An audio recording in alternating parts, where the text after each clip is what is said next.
ഇതിനെ ആരാടാ പ്രണവ് ബേബി? നീ ആളാകെ മാറിപ്പോയല്ലോടാ.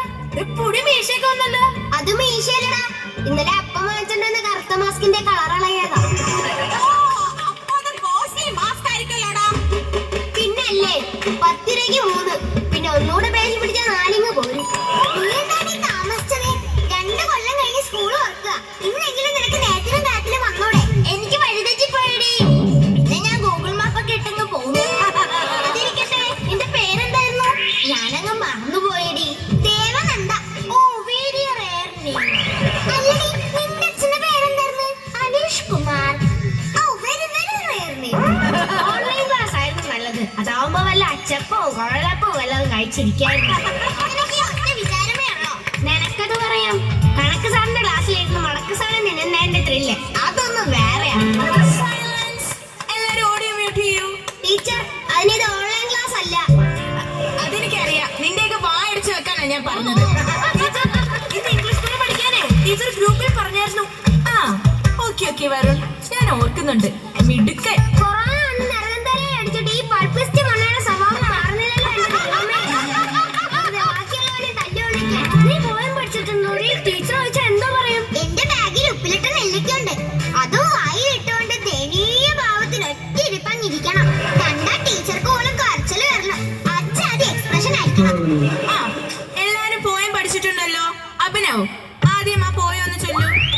എന്താ അഭിനവ് ചോദിച്ചത് കേട്ടില്ലേ? എനിക്ക് റേഞ്ച് ഇല്ല ടീച്ചർ. ഇപ്പൊ നിനക്ക് റേഞ്ച് കിട്ടുന്നുണ്ടോടോ? ഉണ്ടോടോ? ഇപ്പൊ കുറേശ്ശെ കിട്ടുന്നുണ്ട് ടീച്ചർ. ഓരോരോ ഉടായ്പ കൊണ്ട് വന്നോളും. ഓൺലൈൻ ആണെങ്കിലും ഓഫ്ലൈൻ ആണെങ്കിലും എന്ത് ചോദിച്ചാലും വായ പൊളിച്ചങ്ങ് ഇരുന്നോണം. ടീച്ചർ, ഇനി ലോക്ക്ഡൌൺ ആയ പിന്നെ ഓൺലൈൻ ക്ലാസ് ആക്കുവോ? ഇനി ഓൺലൈൻ ക്ലാസ് ആക്കിയ പഠിപ്പിക്കാൻ വേറെ ടീച്ചറെ നോക്കിക്കോണം. നീയൊക്കെ കാണുന്ന എന്റെ 3 ഫോണിന്റെ ഡിസ്പ്ലേ പൊട്ടിയത്. അത് ടീച്ചറെ ക്ലാസ് റൂം ആണെന്ന് കരുതിയിട്ട് ഡെസ്ക് എടുത്ത് ഫോണിൽ എറിഞ്ഞിട്ടല്ലേ? അത് ഞങ്ങളുടെ കുറ്റാണോ? അതൊക്കെ പോട്ടെ, നമുക്ക് ക്ലാസ് തുടങ്ങുന്നതിന് മുമ്പ് ഒന്ന് റിലാക്സ്ഡ് ആവാം. അത് വേണോ ടീച്ചറെ? നമുക്ക് നേരിട്ട് ക്ലാസ് തുടങ്ങിയാ പോരെ? നിനക്ക് പഠിക്കാൻ എത്ര മുട്ടുന്നെങ്കിൽ വല്ല പറമ്പിൽ പോയിരിക്കണോ? ടീച്ചർ, എനിക്ക് റിലാക്സ് ആവണം ടീച്ചർ. ഓക്കെ, നിങ്ങൾ പഠിച്ച് വലുതാവുമ്പോൾ ആരാവണമെന്നാണ് ആഗ്രഹം? എനിക്ക് ഡോക്ടർ. പല്ല് ഡോക്ടറാവും. അതാവുമ്പോ ഫുൾ ടൈം വായുമ്പോൾ ചിരിക്കാലോ. ടീച്ചർ, എനിക്ക് പൈലറ്റ് ആവണം. നീ പൈലറ്റാകുമ്പോ നമ്മളുടെ റബ്ബറിന് തിരിച്ചടിക്കാൻ വരുവാളിയാ. വെറുതെ വേണ്ടല്ലേ, ചായ കുടിക്കാൻ നേലൊക്കെ തരാം. ഞാൻ ഫ്ലൈറ്റ് ഓടിക്കുന്ന പൈലറ്റ് ആവുന്ന കാര്യമാണ് പറഞ്ഞത്. അതിന് ഫ്ലൈറ്റ് ഓട്ടിക്കല്ലേ, പറപ്പിക്കല്ലേ? അതുപോലെ അറിയത്തില്ല.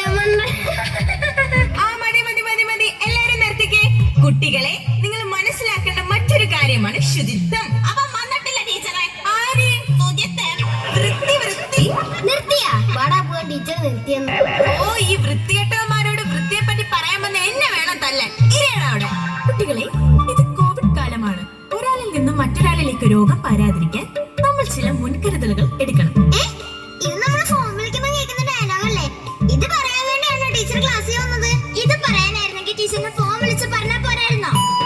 ഹലോ മാഡം, പൊടിക്ക് നടക്കണം. 2 കൊല്ലം വീട്ടിൽ ഇരുന്നപ്പോഴത്തേക്ക് നീക്ക് വലിയ ആളുകളായി പോയോ? ടീച്ചറെ വേണ്ട കേട്ടോ. ഒരു മാധ്യമ പ്രവർത്തകയോടൊക്കെ സംസാരിക്കുമ്പോ ഇച്ചിരി കൂടെ മര്യാദയാവാം. മാധ്യമ പ്രവർത്തകയോ? ഈ പൊടിക്കുപ്പിയോ? അതെ, സ്വന്തമായി ചാനലുള്ള ഒരു മാധ്യമ പ്രവർത്തക. ഏത് ചാനൽ? കുണുക്കുട്ടാട്ടി വ്ലോഗ്സ് യൂട്യൂബ് ചാനലാണ്. എത്ര സബ്സ്ക്രൈബേഴ്സ് ഉണ്ട്? 3. ഇവിടെ അപ്പനും അപ്പന്റെ പെങ്ങളും സുഭദ്രയും. ഇപ്പൊ അതൊരു പ്രശ്നമാണ്. ഇരിക്കട്ടെ അവിടെ. അവളും അവളുടെ ഒരു കുണിക്കിട്ടാട്ടി. ഞാൻ പറഞ്ഞു വന്നത് കൊറോണയൊക്കെയാണ്. എല്ലാരും ശുചിത്വം പാലിച്ചില്ലെങ്കിൽ വീണ്ടും സ്കൂൾ അടച്ചു പൂട്ടേണ്ടി വരും. പ്രൈവറ്റ് സ്കൂൾ ആയതുകൊണ്ട് എന്റെ പണിയും പോകും.